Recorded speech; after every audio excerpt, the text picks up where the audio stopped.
Bonjour à tous, soyez les bienvenus. Ceux aussi qui nous suivent sur la chaîne YouTube, soyez les bienvenus, même si vous êtes dans votre petit canapé au chaud. Nous aussi, on est au chaud. La chaleur du Seigneur, la chaleur du frère et de la sœur qui est à côté de vous. D'accord. Vous êtes vivants? Donc vous faites de la chaleur. Normalement. Normalement, oui. Je sais que moi, je donne ma chaleur à ma femme le soir. Et elle s'endort. C'est beau, hein? Bon, c'est dommage qu'elle s'endort de bonne heure, mais bon. Trop de chaleur, ouais. Tue la chaleur. Bon, Landry, t'as été inspiré, hein, il est caché. Landry a été inspiré parce qu'il a parlé de la lumière. Et ce matin, je vais vous parler de la lumière. Et souvent, nous disons que notre vie quotidienne ou notre vie spirituelle sont influencées par les circonstances, les situations, bonnes ou mauvaises, malheureusement, que nous rencontrons. Ça arrive, hein. Je vais vous parler d'il y a 10 jours, il y a eu de la neige. Ça a été quand même... ma vie a été influencée, quoi. Déjà, le soir, on devait faire GDM. On n'a pas plus d'électricité. Donc, on ne voulait pas se déplacer, bien sûr, on était sages. On voulait faire une visio, plus d'électricité. Et bien sûr, il a fallu qu'on aille faire notre Samaritain avec mon neveu, parce qu'il y a des gens qui ont pris des routes, que je ne citerai pas, des routes enneigées, avec des congères, puisqu'il y avait un peu de vent. Et qu'est-ce qu'on a fait? Ce message a été un peu influencé par ça, parce qu'on n'avait plus de courant, et même si vous connaissez votre maison par cœur, se déplacer sans lumière, c'est pas facile.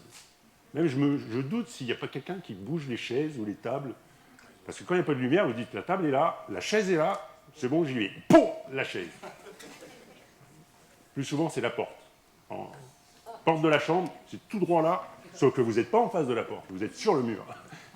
Donc la lumière est très importante pour y voir clair. Et c'est ce que Landry partageait tout à l'heure. La lumière et l'ombre, parce qu'en face de la lumière, il y a l'obscurité aussi. Et oui, sans la lumière, c'est difficile d'y voir, surtout d'y voir clair. La lumière est aussi omniprésente pendant ce mois de décembre, mois des illuminations de Noël, même si l'électricité est chère, il va y avoir des illuminations partout. Illumination de Noël, je dirais illumination commerciale. Et les gens aussi sont soi-disant plus ouverts, plus joyeux, peut-être plus d'opportunités pour nous, chrétiens, de briller, malgré qu'on doit briller toute l'année. Et face à cette lumière, comme je vous ai dit, il y a l'obscurité. Et quand quelqu'un est physiquement aveugle, il ne voit pas. Même s'il y a de la lumière, même si le soleil rayonne, comme en Normandie régulièrement, il ne voit pas. Et dans le domaine spirituel, c'est la même chose. Quand quelqu'un est aveugle spirituellement, il ne voit pas les choses de Dieu. On peut dire qu'il y a deux sortes d'aveuglement spirituel. Un qui est normal, mais temporaire, et un autre qui est mauvais. La première sorte d'aveuglement concerne nos premiers pas en tant qu'enfants de Dieu. Le départ de notre vie spirituelle, nous sortons à peine des ténèbres pour venir à la lumière de Dieu. En quelque sorte, cette lumière nous éblouit. Parce qu'on était dans l'obscurité, on était dans la nuit. Et elle nous éblouit et elle nous empêche de voir immédiatement les choses de Dieu, de façon claire et nette. Alors, je ne sais pas si vous avez déjà visité des grottes. Nous, ça nous est déjà arrivé, surtout dans le sud, et dans le sud, il fait souvent beau. Et quand vous êtes, même s'il y a de la lumière un petit peu dans les grottes pour voir les stalactites qui tombent et les stalagmites qui montent, c'est ça? Oui, c'est ça. C'est bien, vous suivez. Et quand vous sortez, vous êtes ébloui par la lumière, parce qu'il y a de l'obscurité. Et dans le début de notre vie spirituelle, il y a un temps d'adaptation, un temps d'apprentissage, où nos yeux spirituels doivent s'habituer à la lumière, l'accepter et vivre avec. J'ai souligné l'accepter. C'est obéir. C'est dire oui à ce que Dieu veut que l'on fasse, là où il est clair. Là où il est clair quelque chose qui ne va pas. Là, j'ai mes spots sur moi, là. Ma femme, elle m'a dit « Oh, ta chemise, elle est déjà froissée. » Alors peut-être, avec la lumière, vous voyez que ma chemise est froissée. Elle l'avait repassée, hein, vous inquiétez pas. Mais oui, la lumière montre ce qui ne va pas dans notre vie. Il faut l'accepter. Il faut obéir. Mais si nous voulons devenir de vrais disciples de Jésus-Christ, cette étape-là d'aveuglement temporaire, c'est le cas de le dire, ne doit pas durer. C'est seulement un passage du monde des ténèbres à celui de la lumière. Un passage de la mort spirituelle à la vie. Par contre, le second aveuglement spirituel, je vais être gentil, involontaire ou volontaire, n'est pas normal et peut être perçu comme une mauvaise chose dans notre vie spirituelle. Et ce message concerne justement ce problème d'aveuglement spirituel, qui ne devrait pas exister dans notre vie d'enfant de Dieu, car nous avons accepté Jésus-Christ comme notre Sauveur et notre Seigneur, et Jésus est la lumière. Jésus est la lumière. Cet aveuglement vient de nos attitudes, de nos réactions, de nos choix, qui retardent l'action du Saint-Esprit, qui, lui, le Saint-Esprit, veut nous faire grandir et avancer dans le plan que Dieu a prévu pour nous. Un plan de lumière, un plan où on doit briller pour les autres. Par exemple, lorsque nous levons le matin, je pense que vous allumez la lumière. Si vous levez à 10h, peut-être qu'il fait déjà jour dehors. Soit vous allumez la lumière ou vous ouvrez les volets. Et bien souvent, je pense que tout le monde fait ce réflexe, vous plissez un peu les yeux quand vous vous levez, parce que la lumière, ça dérange. Quand je réveille ma fille, si j'allume la lumière, non, papa, pas la lumière. Alors qu'elle a encore les yeux fermés, mais bon, c'est pas grave. Ouais, donc on plisse les yeux. L'aveuglement spirituel, c'est un peu ça. C'est laisser éteindre la lumière, fermer les volets et rester dans l'obscurité. Et pourtant, toute la journée, est-ce que nous restons dans l'obscurité toute la journée pour ne pas souffrir ? Non, on ouvre les volets, on allume la lumière, quoi. Nos yeux s'adaptent très rapidement à ce changement de luminosité. En tant qu'enfants de Dieu, si nous refusons la lumière dans notre vie, nous devons être conscients que nous rejetons Christ lui-même. Jésus est la lumière. Nous agissons comme ceux dont parle l'apôtre Jean. Dans Jean 1, versets 9 à 11, version parole de vie, la parole est la vraie lumière. En venant dans le monde, elle éclaire tous les êtres humains. La parole était dans le monde et Dieu a fait le monde par elle, mais le monde ne l'a pas reconnue. La parole est venue dans son peuple, donc le peuple d'Israël, un juif, mais les gens de son peuple ne l'ont pas reçue.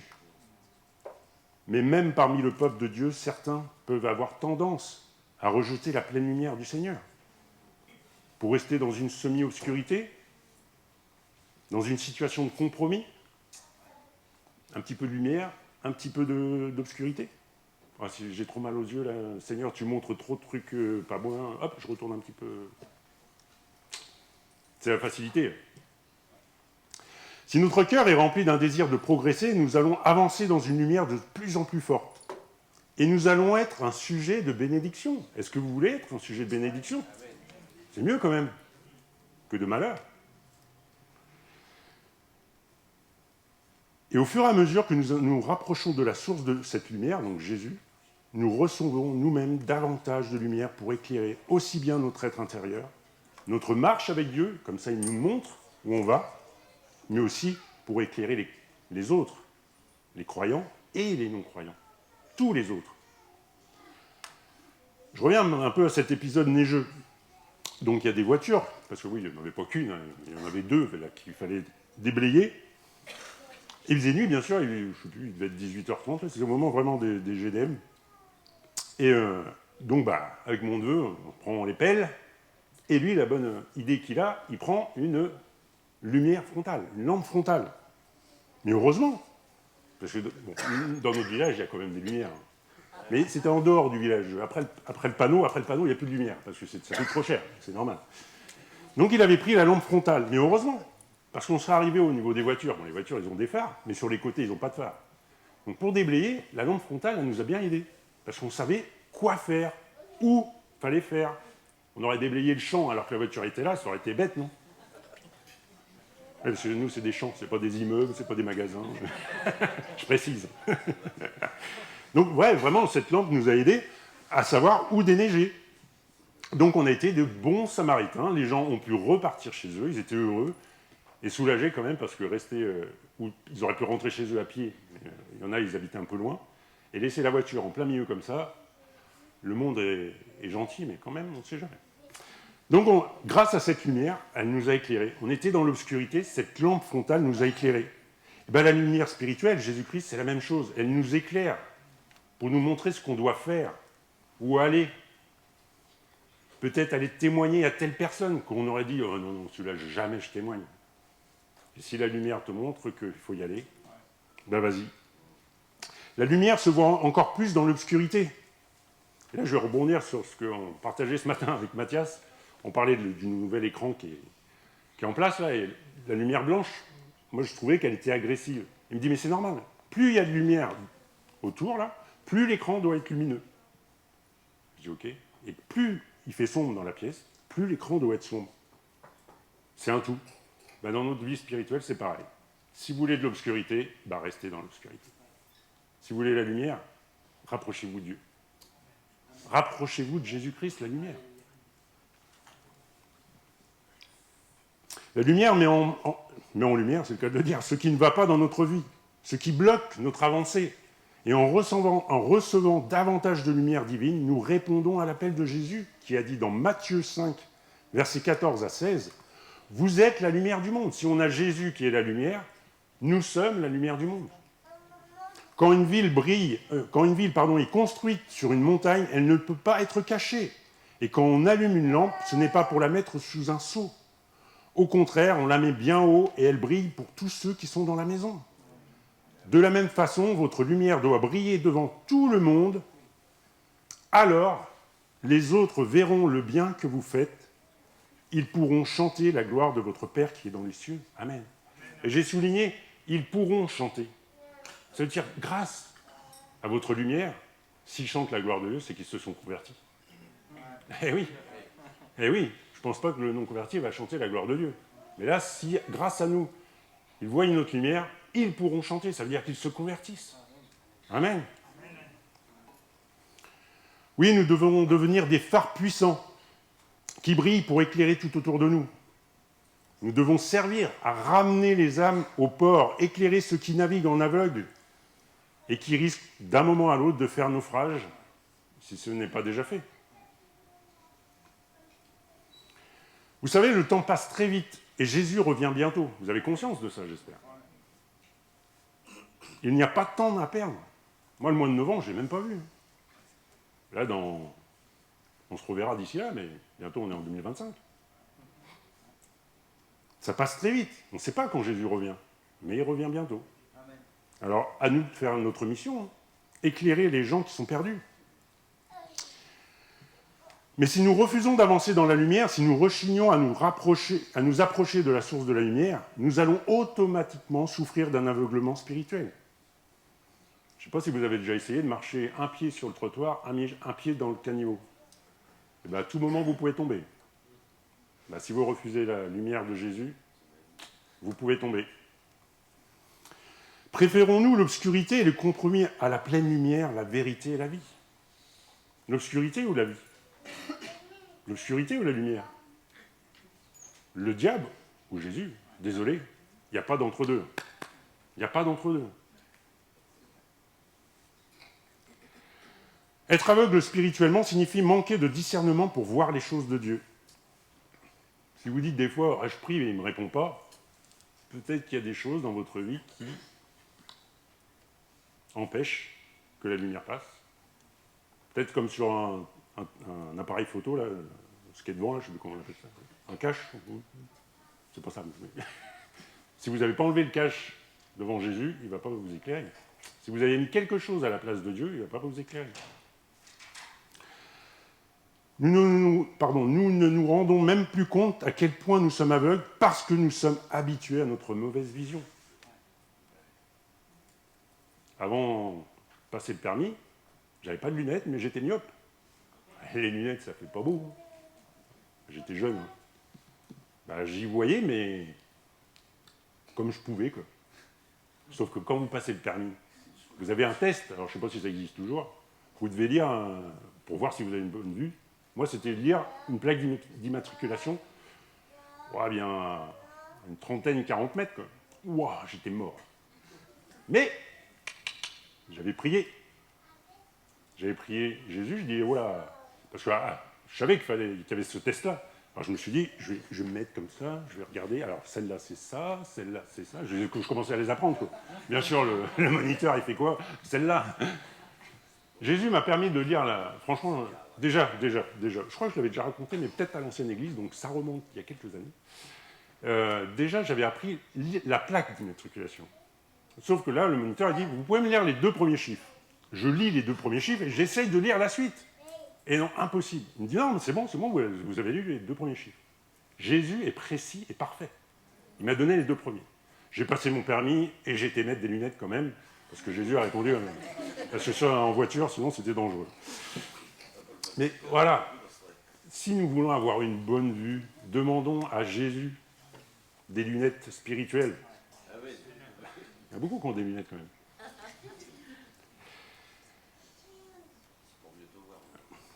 C'est bien. Oui, on peut s'habituer à notre mauvaise vision. Luc 11, versets 34 et 35. Les yeux sont la lampe de ton corps. Quand tes yeux ne sont pas malades, ton corps tout entier est dans la lumière. C'est fort, hein? Mais quand tes yeux sont malades, ton corps est dans la nuit. Verset 35, un petit conseil de la part de Dieu. Donc fais attention, ta lumière ne doit pas être sombre comme la nuit.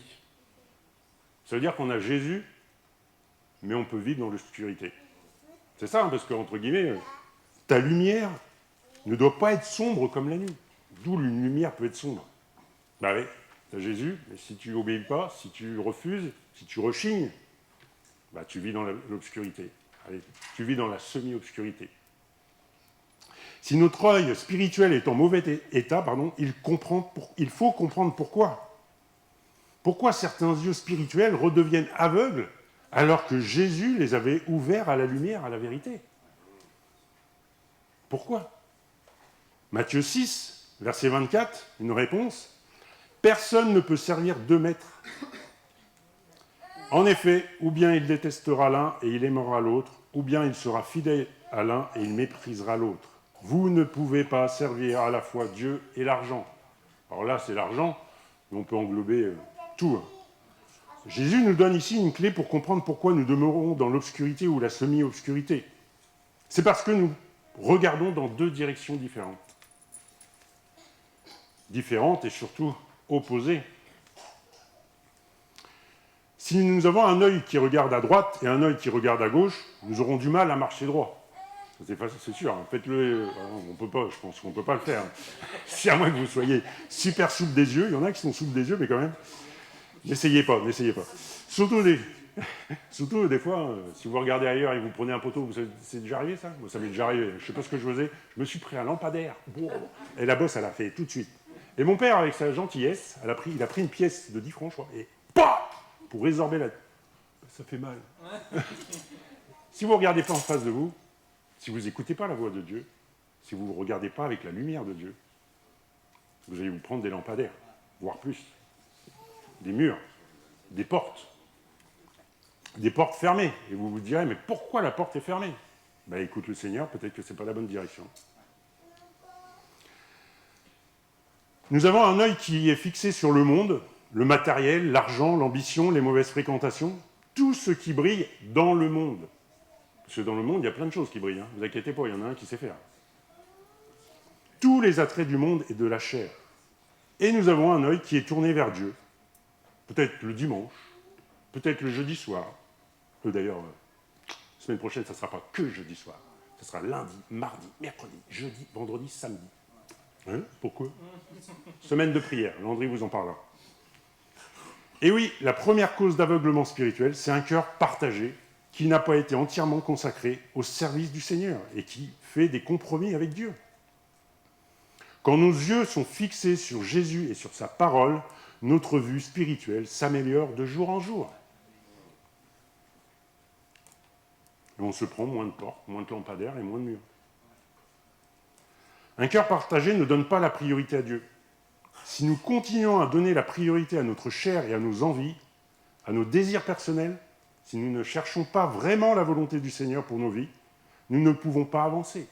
Nous sommes bloqués spirituellement, voire, pour ne pas dire, nous reculons. Reculons vers le passé, reculons vers les ténèbres. Quand nous sommes venus au Seigneur Jésus, Dieu a créé en nous un esprit nouveau et nous a donné des yeux spirituels, le Saint-Esprit. À nous de le laisser faire. C'est ça le problème dans notre vie. C'est que Dieu ne nous forcera jamais. Et c'est à nous de prendre les décisions, de faire les bons choix. à être OK, dire OK à Dieu. Dans le 12e livre de Daniel, vous pourrez le lire chez vous, puisque vous lisez la parole, tout le monde a levé la main, j'ai noté les noms. Daniel reçoit une prophétie concernant la fin des temps. Je vous partage juste 2-3 versets. Ceux de ton peuple qui seront trouvés inscrits dans le livre seront sauvés. Plusieurs de ceux qui dorment dans la poussière de la terre se réveilleront, etc. Mais dans Daniel 12, versets 8 et 10, il nous est dit « Moi, Daniel, j'entends ces paroles, mais je ne les comprends pas. » Je ne l'ai pas marqué, mais quand je l'ai relu, j'ai dit « Quand on ne comprend pas la volonté de Dieu, demandez-lui. » Je ne sais pas si vous êtes à l'école ou si vous êtes en stage, si vous ne comprenez pas un truc dans les maths ou j'en sais rien, demandez au prof, demandez au formateur. Bah, demandez à Dieu, il va vous répondre. Hein. Il ne va pas dire « je t'ai dit ça, tu fais ça, point ». Il peut vous expliquer. Mais je ne les comprends pas. Alors je demande « Mon Seigneur, comment tout cela finira-t-il » Il me répond « Va en paix, Daniel. Ces paroles doivent rester totalement cachées jusqu'au moment de la fin. Beaucoup de gens seront purifiés, préparés, lavés par les souffrances. Les gens mauvais ne pourront pas comprendre et continueront à faire le mal, mais les gens intelligents comprendront ce qui arrive. » La Bible est claire, les gens mauvais, ou dans certaines versions c'est méchants, resteront spirituellement aveugles et ceux qui auront été intelligents brilleront. Alors vous allez me dire, mais Dieu, il fait du favoritisme. Pas du tout. Dieu est infiniment juste. Dieu veut sauver tous les hommes. Dieu veut tous nous amener à sa merveilleuse lumière. Quand Dieu parle des méchants, il décrit ceux qui désobéissent à sa parole. La traduction du mot en hébreu est racha. Donc pas racha, C-H-A-T, mais racha, qui veut dire coupable d'un crime. Alors coupable d'un crime, c'est pas nous, d'un crime, coupable d'un péché, hostile à Dieu. C'est ce que ça veut dire rachat. Un cœur méchant et rebelle, c'est un cœur qui n'obéit pas au Seigneur, qui traîne les pieds et qui ne veut pas vraiment s'engager. Nous, on connaît la lumière, on connaît Jésus, on sait sa volonté. Ceux de dehors qui n'ont jamais entendu parler de l'Évangile, ils ne connaissent pas. Entre guillemets, ils n'ont pas tort. Ils font ce qu'ils veulent, ce qu'ils pensent être bon. Mais nous, on sait ce qui est bon. On sait ce qui est agréable à Dieu.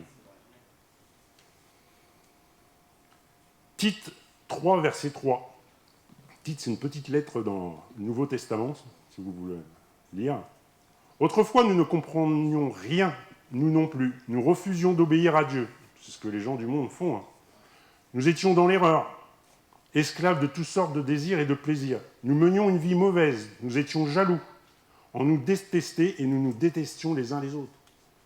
Si vous n'écoutez pas la lumière et si vous êtes dans la semi-obscurité, vous retournez à cela. Hein. Vous retournez aux erreurs, esclaves de tout plaisir du monde, en sachant que la vérité est en Jésus. Quand nous résistons au Seigneur, automatiquement, nous endurcissons notre cœur. Nous décidons de fermer les yeux, nous devenons aveugles et nous allons n'importe où et surtout, nous faisons n'importe quoi. Et le n'importe quoi, c'est quoi ? Secrètement, nous nous laissons séduire par certaines formes de péché. Et on le sait, mais on ne veut pas le régler. Nous tolérons encore des impuretés dans quelques domaines, que ce soit de notre vie ou de nos pensées. Et le fait de tolérer ces choses et de ne pas radicalement les traiter devant Dieu, c'est quoi ? C'est les confesser, c'est se repentir. Vous voyez, repentir, c'est toujours d'actualité. Et aussi, nous en éloigner, ne pas retomber. Tout cela prouve qu'il y a encore une séduction vis-à-vis du péché, donc un aveuglement spirituel ou un risque d'aveuglement. Hébreux 3, versets 13 et 15. Mais exhortez-vous les uns les autres chaque jour aussi longtemps qu'on peut dire aujourd'hui. Aujourd'hui, ça veut dire que peut-être demain on n'est plus là. Alors, soit Jésus est venu, soit on est décédé, mais c'est marqué. Aussi longtemps qu'on peut dire aujourd'hui. Afin qu'aucun de vous ne s'endurcisse par la séduction du péché. Verset 15, aujourd'hui encore, si vous entendez sa voix, n'endurcissez pas vos cœurs, comme lors de la révolte. Alors vous allez me dire, mais je viens régulièrement à l'église, je lis un petit peu la parole, les psaumes, parce que c'est chantant, c'est bien, c'est cool. Un aveuglement spirituel ne signifie pas toujours laisser tomber Dieu et l'église.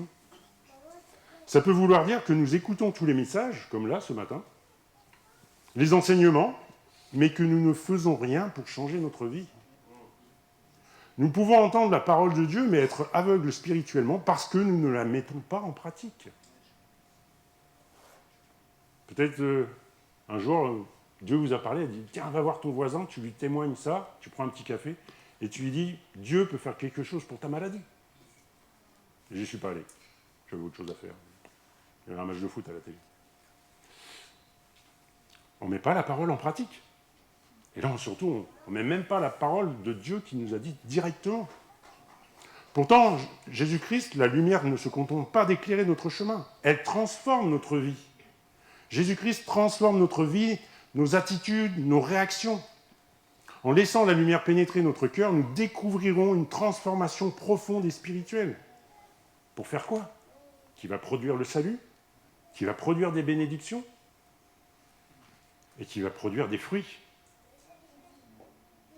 Dieu désire ardemment nous donner la vue ou nous redonner la vue spirituelle. Ce matin, qui peut dire devant le Seigneur Jésus, qui lui est la lumière, « Seigneur, je vois parfaitement ». Mais moi, franchement, non. On a besoin de lui. Nous avons tous besoin d'avancer encore et toujours plus dans la lumière. Nous avons tous besoin que notre vue spirituelle s'améliore de jour en jour. Nous avons tous besoin de mieux comprendre la parole de Dieu. Nous avons tous besoin que notre intelligence spirituelle augmente, que notre relation spirituelle croisse. Nous avons tous besoin de recevoir de fraîches révélations du Seigneur.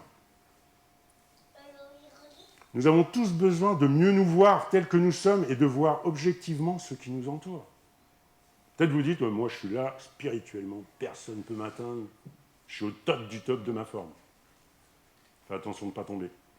Plus tu es haut, plus ça fait mal. Je fais presque 2 mètres, quand je tombe, ça fait mal.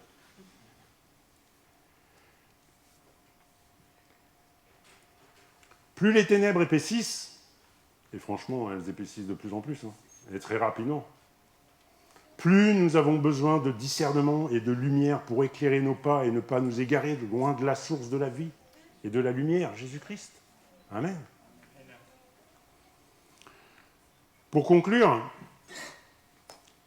chacun ici présent devons progresser dans la foi en nous rapprochant de la source de la lumière et de la vie, Jésus.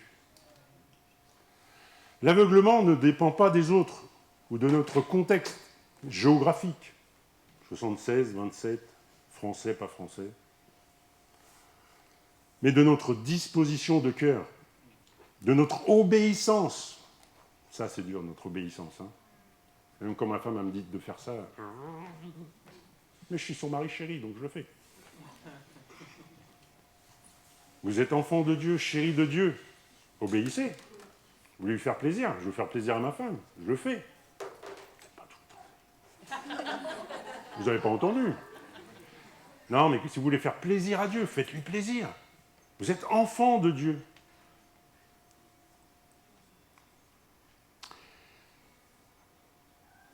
Notre vue spirituelle dépend de notre relation avec Jésus-Christ, la lumière. N'arrivez pas chez vous, allumez pas tous la lumière, c'est pas ça que je dis. La lumière, elle est là. Elle est là, et surtout là. Vous savez, le petit vélo, là. Quand il se met en route, il y a un dynamo, il allume une lumière, mais ce n'est pas la bonne. La lumière de Jésus-Christ, c'est nous qui la demandons à Dieu. Qu'elle vienne et qu'elle fasse. Mais il faut lui obéir. Si chacun marche dans la lumière, nous verrons d'abord nos propres défauts. Et ensuite, Jésus-Christ, la lumière, se servira de nous pour attirer les autres à lui, pour ramener les âmes à entendre le nom de Jésus, ce nom qui sauve. C'est ce qu'on est appelé à faire. Je n'ai pas lu ce verset dans Corinthiens, mais quand un cœur est non-croyant, Satan en profite pour mettre un voile et empêche de voir briller la splendeur de l'évangile de la gloire de Christ. C'est-à-dire, comme on l'a dit, ils n'ont jamais entendu parler de Jésus. Mais quand ils entendent parler de l'évangile, il y en a un qui met des excuses, qui met des barrières, qui met un voile. Mais Jésus-Christ illumine tous ceux qui entendent son évangile en leur accordant une mesure de grâce et de compréhension, afin qu'ils puissent choisir librement d'accepter ou de rejeter ce message. Par contre, en dehors de la lumière de Jésus-Christ, il n'existe pas d'autre lumière qui nous permette de voir la vérité et d'être sauvés. Vous qui venez peut-être pour la première fois ou vous qui êtes sur YouTube, vous n'aviez jamais entendu parler de l'Évangile, parler de Jésus? Là, vous avez entendu. Maintenant, il y a un choix à faire. Maintenant, vous ne pouvez pas dire « je ne suis pas au courant, moi. Je ne suis pas au courant, je fais ce que je veux. » Il y a un choix à faire. Accepter ou refuser. C'est simple, mais c'est difficile.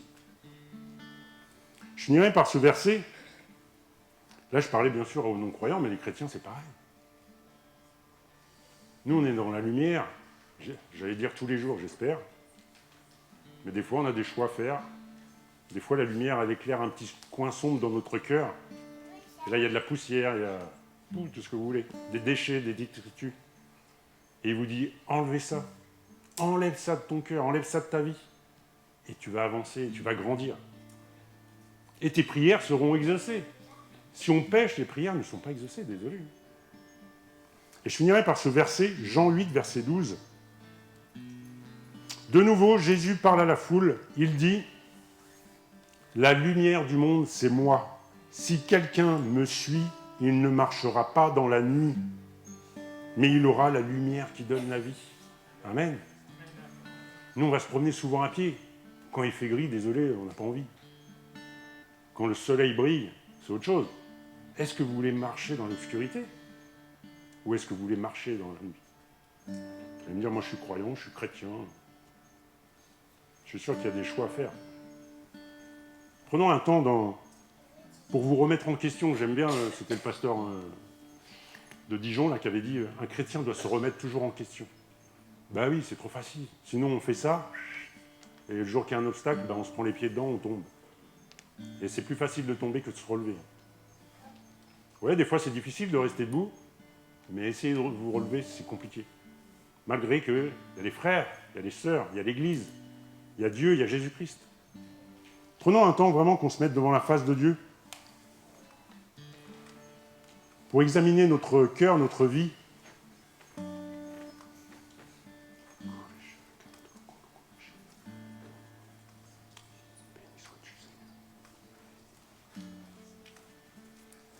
Comme je l'ai dit, on est des frères, des sœurs, on est une famille. Et comme on l'a fait avec l'équipe spirituelle, si vous voulez vous lever et vous donner la main pour prier pour votre frère et sœur. C'est l'amour, le lien d'amour qui nous unit, l'unité.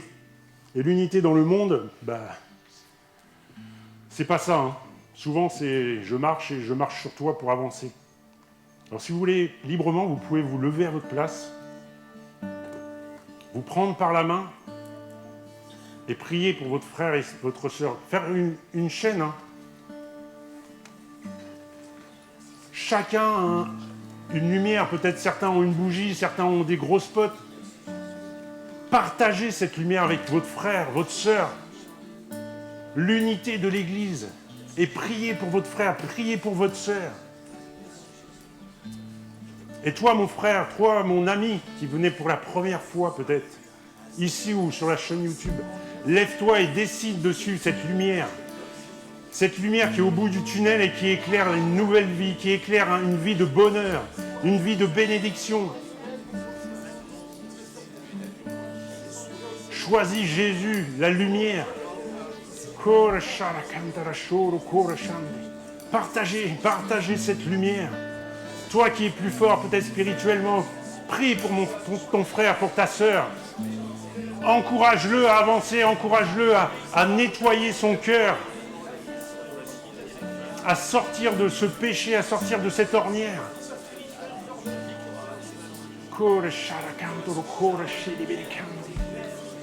Oh, alléluia, bénis, Seigneur. Montre, Seigneur, montre-leur, montre. Seigneur, éclaire les cœurs qui sont dans l'obscurité, éclaire les vies qui sont dans la semi-obscurité, Seigneur. Seigneur, brille dans leur cœur, brille dans nos vies, Seigneur, au nom de Jésus. Alléluia. Sois élevé, sois glorifié. Kore shantarabara kore.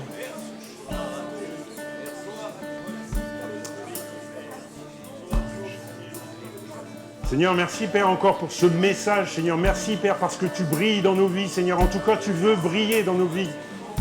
Et ce matin, Seigneur, nous voulons vraiment, Seigneur, remettre notre vie entre tes mains. Nous voulons remettre tout ce qui est obscur dans notre vie. Te demander peut-être pardon, nous éloigner de ces péchés, de nous éloigner peut-être des choix mauvais que nous avons faits, Seigneur. Éclaire notre sentier, comme tu le dis dans ta parole. La parole éclaire notre sentier. Alors éclaire notre sentier, éclaire notre vie.